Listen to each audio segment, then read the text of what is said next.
in the place where Mark Kingston coached before coming to South Carolina. A baseball revolution played out this past season.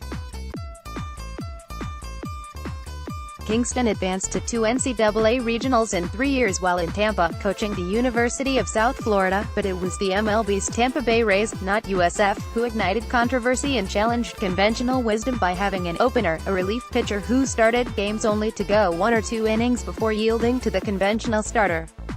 That trend has, in a modified form, even made it to the MLB playoffs thanks to the Milwaukee Brewers.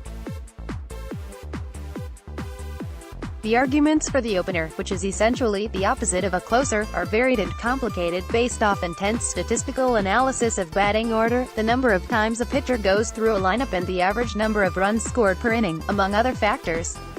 So what does Kingston, who wasted no time in implementing lots of technological and statistical analysis into USC's program in his first year, think of the opener, and might the Gamecocks use it in 2019 as they attempt to replace their entire weekend rotation and more than 50% of the innings pitched from the 2018 squad? I don't know that we would use the opener. The opener is you kind of use your setup man to hopefully get you 2 innings and then hand it off to a guy who can go longer, Kingston said this past Friday. I think maybe you'll see us doing where guys go through the lineup once or twice, and then hand it off to the next guy that'll be 100% that can do the same thing. We maybe don't have a lot of guys that might give you 7, 8, 9 innings on a given day, but we have a lot of guys that can get you 3 innings very effectively. So it's just going to be a matter of mixing and matching the best recipe. The idea of splitting starts into smaller chunks has been floated and experimented with before, as far back as 2009 on the website of the godfather of baseball sabermetrics, Bill James, where writer Dave Fleming proposed 3 sub-rotations of 3 pitchers who each throw no more than 3 innings. What makes the idea intriguing to South Carolina specifically is that, at least so far this fall, Kingston has said his staff features lots of pitchers who could either start, or be come out of the bullpen for significant, high-leverage innings.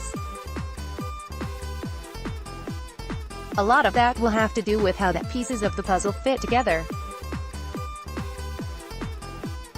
We have a lot of guys in that spot, where they could conceivably start for you, but they could also be really good in the back of the bullpen, Kingston said. Rising sophomore Carmen Mlodzinski seems at the moment to be the only hurler who will almost certainly be a starter, while transfers like Hayden Lehman, Cole Ganopoulos and Reed Morgan, returners like TJ Shook, Cam Tringali, John Gilrath, Ridge Chapman and Parker Coyne, and freshmen like Wesley Sweat, Dylan Harley, Brett Carey, Shane Roberts and Daniel Lloyd are all jockeying for position. While that makes more than a dozen pitchers who could potentially start in 2019 for USC, there's still a chance that a few will separate themselves as clear-cut starters. But if no one does, don't be surprised if things defy convention on the mound at Founders Park come spring.